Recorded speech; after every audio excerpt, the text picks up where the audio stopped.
भारत का राष्ट्रीय आय में सर्वाधिक योगदान है विनिर्माण क्षेत्र का। भारत की राष्ट्रीय आय का प्रमुख स्रोत है सेवा क्षेत्र का।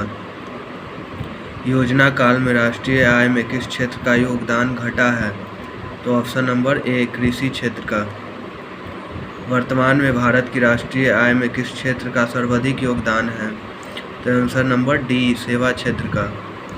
क्वेश्चन नंबर 5, जैसे जैसे अर्थव्यवस्था विकसित होती है राष्ट्रीय आय में तृतीय क्षेत्र का अंश, तो इसका सही आंसर हो जाएगा ऑप्शन नंबर सी बढ़ता जाता है।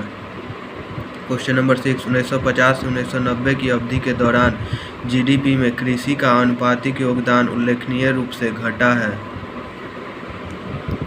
क्वेश्चन नंबर 7, देश में राष्ट्रीय न्यायाधीश की स्थापना कब हुई? 1950 में। केंद्रीय सांख्यिकी संगठन की स्थापना कब हुई? 1951 में। राष्ट्रीय आय क्या होता है?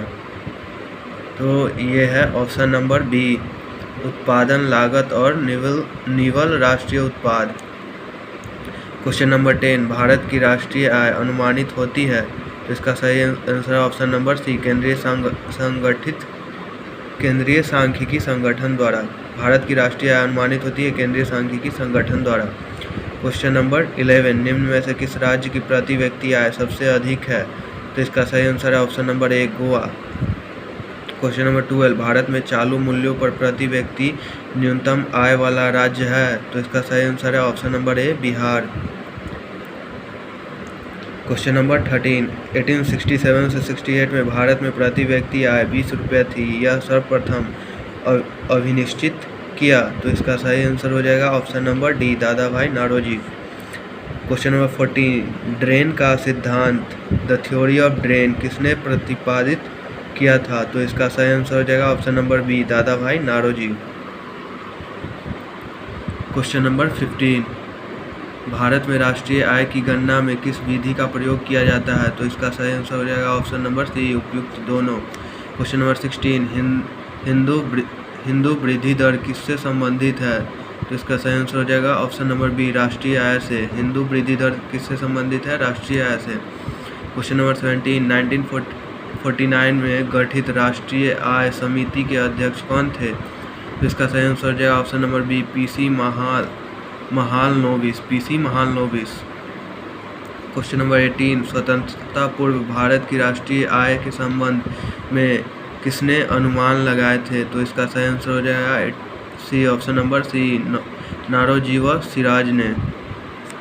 क्वेश्चन नंबर 19, स्वतंत्रता के पश्चात देश की राष्ट्रीय आय का अनुमान लगाने के लिए भारत ने राष्ट्रीय आय समिति की स्थापना कब की थी? तो इसका सही आंसर हो जाएगा ऑप्शन नंबर ए 4 अगस्त 1949 को।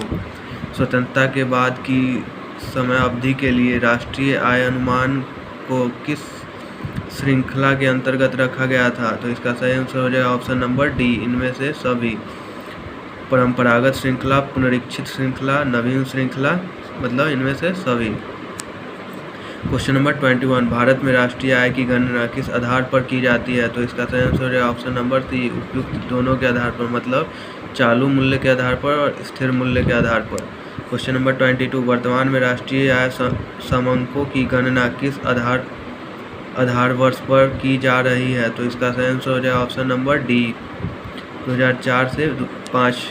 भारत में राष्ट्रीय आय की सही संगणना में आने वाली एक कठिनाई है, तो इसका सही आंसर हो जाएगा ऑप्शन नंबर ए अमौद्रिक क्षेत्र का अस्तित्व। भारत में राष्ट्रीय आय की सही संगणना के कौन सी समस्या सामने नहीं आती है? तो इसका सही आंसर हो जाएगा ऑप्शन नंबर ए पर्याप्त एवं सही सांख्यिकी विधियों की कमी।